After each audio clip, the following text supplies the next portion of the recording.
everybody, and welcome into our gold medal and bronze medal gold and bronze medal game preview.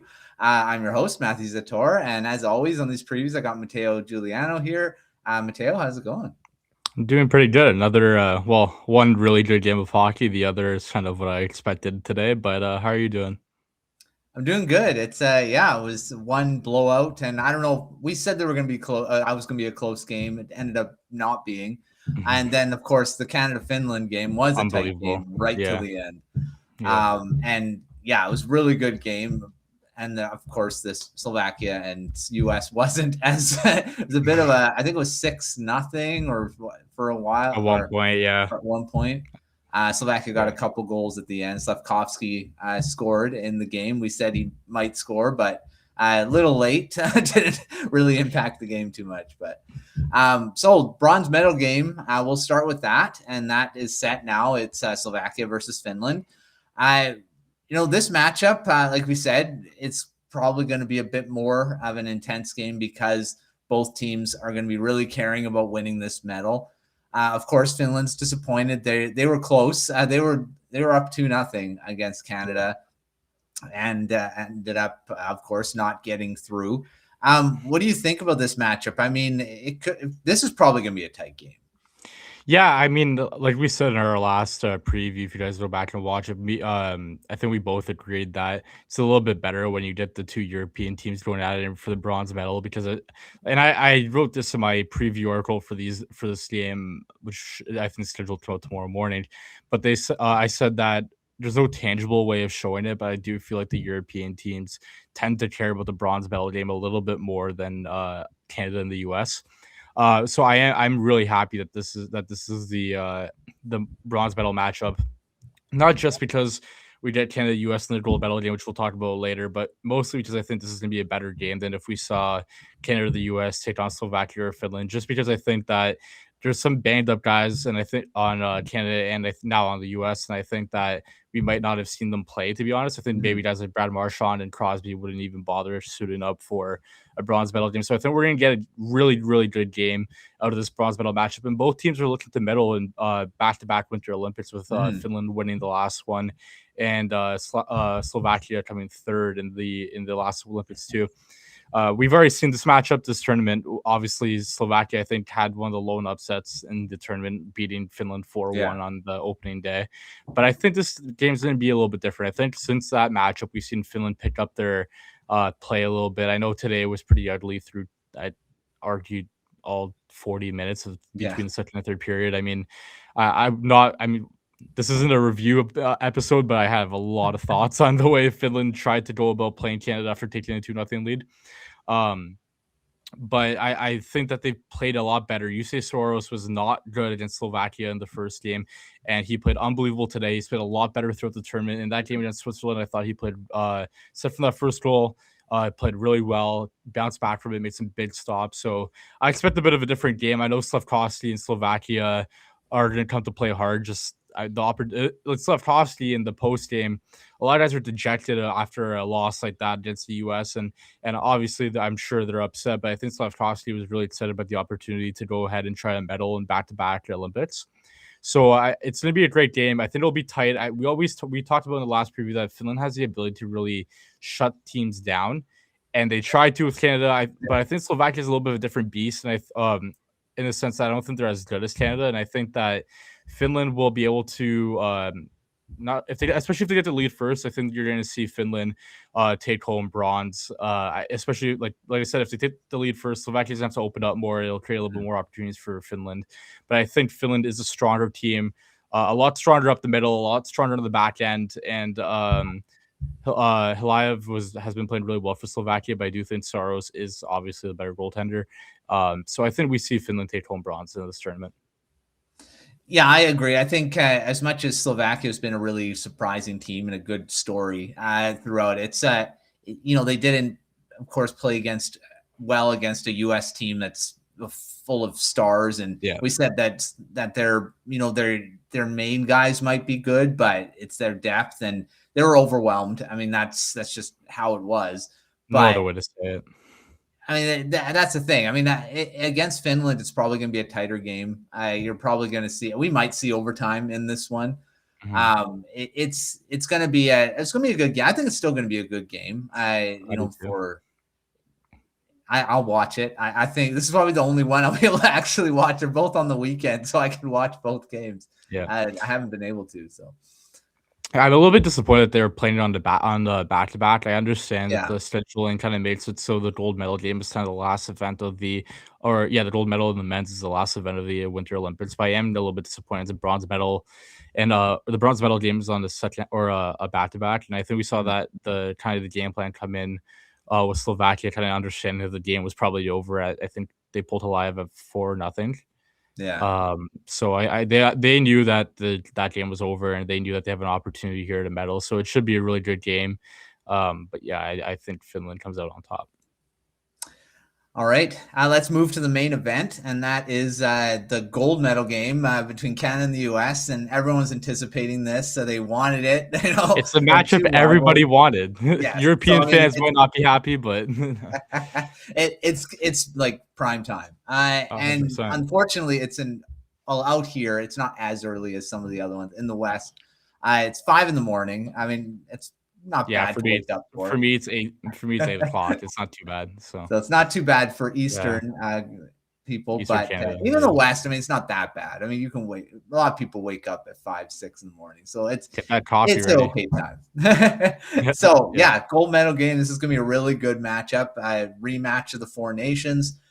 There are some players that are in this game that weren't in that one. Quinn Hughes being probably the biggest name that wasn't there. Because he was injured at the time, but he's playing at his best right now. The U.S. probably are playing at their best as well. Both teams, like you mentioned, are dealing with injuries. It's on Canada's side, the biggest one is Sidney Crosby. The question mark, will he play? I mean, that's not been ruled out. But I don't know. We'll see. What do you think? I mean, is this going to be as good as maybe I'm looking back at the 2010 one because that was a really good game. They've met 2 other times in the Olympics in the gold medal game. The other one, they said when it was. I think it was the 2012 or something like that. Not 2012. Joe Sakic was around. that was before me. Yeah. I mean, it's gonna be a really good game. This is a big one. Yeah, I mean, I don't know. I think the barometer for any game between Canada and the U.S. is the Four Nations, which might be a little bit tough to top. I mean, that tournament was so perfect. But yeah, you touched on the injuries there. I think we saw Tage Thompson today leave the game after blocking a shot with his foot. I think I believe the reporting and Mike Sullivan, head coach of the U.S., said that it was just precautionary and they expect him to be available tomorrow or on Sunday, which is huge for the U.S. And then on the Canada side, the injuries are obviously a lot more impactful with Sidney Crosby. They said that he wasn't sure if he was going to play today or not. Mm-hmm. And I think John Cooper's quote after the game was he has a hell of a better chance of playing the gold medal game than he did today. So we're gonna have to wait a couple days and see if Canada's captain will be there. But David had a pretty good quote saying he's just keeping the sea warm for him after because IIHF rules are that or I don't know if it's IIHF or just Olympic, but I think the rules are that you have to have a captain. So obviously McDavid takes the sea today in their win over Finland. And then also I talked about Crosby, but another guy that I know Crosby's taking up a lot of oxygen with his injury and rightfully so. But Josh Morrissey is arguably just as important to this lineup as Sidney Crosby is, because he's a top 4 defenseman. He's playing those top minutes. He kind of slides everyone down to peg back into like better roles for them. So we're gonna have to see if Morrissey could play. There was talk that he might have played against Czechia, obviously didn't, and then again didn't play against Finland, so that's a little bit odd. It came out before the game today that Sam Bennett didn't play against Czechia because of an illness. He was in the lineup again today and took a Sam Bennett penalty with just running Mikkola right into Saros. So, I mean, the injuries are big for me in this matchup, to be honest with you. I think well, in my article I wrote that I think my my prediction doesn't change regardless of the injuries, but I do think it makes me feel a lot better about this game for Canada if Crosby gets into the lineup. Mhm. Again, the depth wasn't great today for Canada. I know we said that they came up huge against Czechia, but or I said that in my article, but Mhm. the it wasn't great today. I still think there was a lot of top heavy offense coming from Canada. Um, and you touched on like obviously the rosters not being the same as the four nations, and the US has been Quinn Hughes, but Canada now has Macklin Celebrini, who Mhm. has really emerged as one of the superstars in the league, especially in this tournament. He's played fantastic, arguably Canada's best forward. Which is crazy to say with the way that McDavid's playing to Yeah. McKinnon, but he is like right up there. At times, I think he's looked a little bit better than the both of them. And today, I think he had like 7 shots on goal. He was all around it, just couldn't put one into the back of the net. So it's going to be an interesting matchup. I think something that's going to be different, a different challenge that the U.S. brings than Canada's faced throughout the whole tournament is how active the U.S.'s defense is. I mean, you looked at the guys on that decor: Zach Werenski, Quinn Hughes, Charlie McAvoy. Mhm. Um, it's loaded, right? And these guys could play offense. Like you look at that Czechia blue line, you look at the Finnish blue line. Heiston is obviously fantastic, and Lindell is also good there too. But I mean, this is a different beast, and I think it's gonna be a little bit of a different matchup than we've seen Canada take on. It's gonna be so tight. It's gonna be extremely. This is the best forward core they've faced, and I mean, Mhm. it's not hard to say that because I think the U.S. is the second best forward core, arguably the best forward core in the Mhm. tournament. Just they're right there with Canada, so it's gonna be a interesting matchup. Jordan Bennington will get tested, and we're actually going to see uh if this big game Bennington is real. I mean, we've seen it in the Mhm. past at the Four Nations, and I said in my article as well. Like I have Canada with a slight edge just because of what we've seen in the past when the lights are the brightest. Canada came out on top, and to me, what it comes down to is the stars on each team, and I really I trust the Canadian stars more than I trust the Americans to get it done. I know you have Matthew Tkachuk on that team, and Jack Eichel, who have both won cups, Mhm. and they come up big. Um, but I mean, Austin Matthews has struggled to get over the hump in his career. Other Dylan Larkin hasn't played in the playoffs before. Like, there's a lot of question marks, I think, for this U.S. team once the lights are the brightest. Brady Tkachuk has had one taste of playoff hockey, and he got eliminated by Austin Matthews. And I Mhm. think, although Connor McDavid hasn't won a Stanley Cup before, Mitch Marner hasn't won a Stanley Cup before, you still have guys on this team who know what winning is about. Sidney Crosby, obviously, if he Mhm. plays. Nathan McKinnon has won a cup. Cale Makar on the backhand has won a cup. Mhm. Um, I think, honestly, it comes down to experience for me in big games, and I trust the Canadians more in it. I know the Americans are physical, and another thing I said too is that the double IHF rules, the fact that they're playing the double IHF rules, I think actually benefits Canada. And I know they've been trying to close the gap between the two rule books, but I mean, at the end of the day, it is a little bit different. Most famous game that we got out of the Four Nations was 3 fights to start the game. Yeah. That's not a thing. Yeah, we saw in the finals when it ended up being more of a hockey game than just trying to kill each other that Canada Yeah. came out on top. And the other thing is, I think the Canadians could match the chirping that the Chucks are going to bring. They can match the physical play. Like they have a team that can really go toe to toe with any type of style you want to play. And it's gonna be so tight, and it's obviously the hardest one to predict because of how solid this American roster is too. And I think Connor Hellebuck is playing some of the best hockey we've really seen him play. Mhm. He's right up there with all the regular seasons where just last season he wins the Vezina and the Hart. So that's another added challenge. But I mean, he does have that history of kind of shutting down a little bit when it gets toughest for or the biggest game into the biggest game. So it'll be a tough game, but I have Canada taking the edge. I think this one could go to overtime too. I wouldn't be surprised about overtime, that's for sure. And I think one line they mentioned it being put together in this game was Bennett, Wilson, and Marchand. That one Yeah. could end up being a factor in a game like this, where that's like I mean, they're all tough to play against, Yeah. and they could be a matchup line. I don't know, quote unquote, I guess, because what are you going to match up? Yeah. Which line do you do? Yeah. But I mean, I think they could be a factor as being a bit of a emotional boost, especially if Crosby can't play. You've Hmm. got you can they'd be a pretty big factor in a game like that, I think. Yeah, the funny thing about that line is I remember right before Canada scored the game-tying goal, I believe that line was out on the ice with Marchand, Wilson, and Bennett. They were because Marchand fell over Yeah. Saros. I think he got pushed in a bit. I know some people disagree, but I do think he got pushed in. But I was saying that right at that draw, I was saying to somebody, I like they should put Jarvis on that line instead of Bennett or Marchand. Just Mhm. take, or sorry, not Bennett or Marchand, because one of them has Bennett has to be the center, but I would put Jarvis on that line, and then they end up scoring. But that line is such a pain in the ass line where it's like, Yeah. man, I don't want to play against these guys. And that's what I'm talking about when I said they could play any type of style you want. You want to play dirty or maybe a little scummy, like a little bit ratty, then like throw that line out there. I think Wilson and Bennett were running around today as much as we've seen them throughout the whole tournament, just laying big hits. So that's why I'm so confident. I think I'm not so confident, but I think that's Mhm. why I'm confident in Canada, just because they have so many dimensions that they could play at for a team that's really built like an all-star team. And sometimes when you build those teams, it's a little bit more. It has to be high flying. It has to be high scoring. But Canada's not really like that. You have a lot of different aspects of their game where I don't think the U.S. is going to be able to dominate them physically because I think the Canadians to keep up. They're not going to get into their heads because I think the Canadians do the exact same thing. Like, I think it's such a good matchup between the two teams where I would be a little bit nervous if I were Canada, was just that decor. Like I said, Mm. they're so active, they're so good.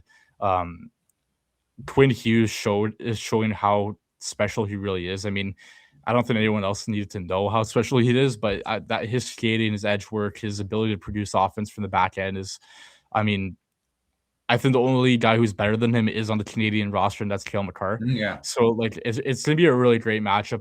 I was praying all tournament that we are gonna get this game, and here we are in the gold medal game. Yeah. I know well with Quinn Hughes. I've Yeah, watched him since since his first game in Vancouver yeah, here. yeah, It's I mean the US I think has the more talented puck moving defense, but yeah, I mean Canada has a pretty good one too. I think it's going to be really tight, and I think it's going to be a player that we don't expect that's going to be the hero in it. And I yeah, mean Bo Horvat would be, I mean, again, a yeah, former Canuck, yeah. a Vancouver, yeah, factor in this. But yeah, there's a lot of guys that could be, and we're gonna see who's gonna be the hero for this latest edition of the Canada U.S. Gold medal rivalry here. So yeah, it should be a good game. So I'm predicting Canada. I think they're gonna yeah. pull it out. I don't want it to go to overtime. It's be too nerve wracking, but I can see it happening. So we'll see. And that goes till it's over. They're Mhm.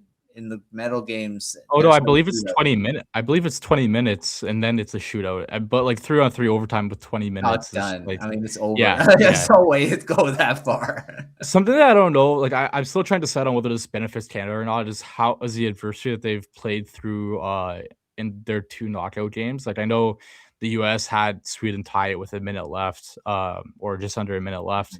But today was a layup for the US. I mean, Slovakia looked kind of shell shocked the second the puck dropped, which was unbelievable to me because they've been playing so well through the tournament. I thought they would have had a little bit of confidence. I know the US is like the best team that they've by far that they've played in the tournament.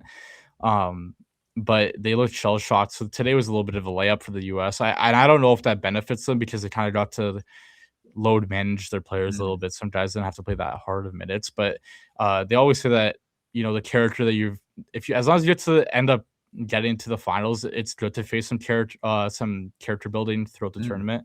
So it's interesting to see because I mean that Canada game was looked really dicey at times today, and again obviously just Czechia did as well. And I was a little bit nervous too because like we said in our last preview, Finland has the ability to shut you down. So when they went up Yeah. two, I was like, it's gonna be tough. And then obviously they sit back for 40 minutes Yeah. and It's not a when you good sit thing. yeah, when you sit back against a team who could throw McKinnon, McDavid, and Celebrini out at you, you're Yeah, it's not not gonna a end good up going idea. well. Yeah. So Yeah, so we'll see. It should be an exciting game. But thanks, Mateo, for coming on all these preview shows. It's great having you yeah, no, it's been fun. previewing all this, and we'll see if hopefully it's an exciting game and for both games that we can watch and to finish off the Olympics here, and then a return to NHL hockey in a few days after that. Are you ready for Yeah, NHL hockey to come back? right away. It's not that far. As I only was 3 looking at days some away. I was looking at some tweets today. I'm like, I'm not ready, man. Like, like some of the practice stuff is coming out. I'm like, oh my god, it's like a couple days. Like we're almost right back in it. Yeah, So it'll come fast and furious, and trade yeah. deadline and all that Oh my god, yeah, right that's around close the too. corner too. So Yeah, lots of busy stuff happening after the Olympics, but yeah. we'll enjoy the games, and make sure to check out everything at thehockeywriters.com. We got great articles. Check out Mateo's preview article. It's out right now for both games. So yeah, check that out, and we'll see if you got your predictions right, or I've you're gotten pretty one right. wrong. I've gotten one wrong this tournament, and it was my stupid Germany over Slovakia pick. It's a Yeah, pretty good run there. So yeah. one blemish. But One yeah, blemish. check out all of our articles. We got great Olympic coverage. We got the takeaways after every game. After the medal games, there'll be those as well. So check that out, and everything else we've got on the site. But until our next preview or video, whatever we got out next, we'll see you next time.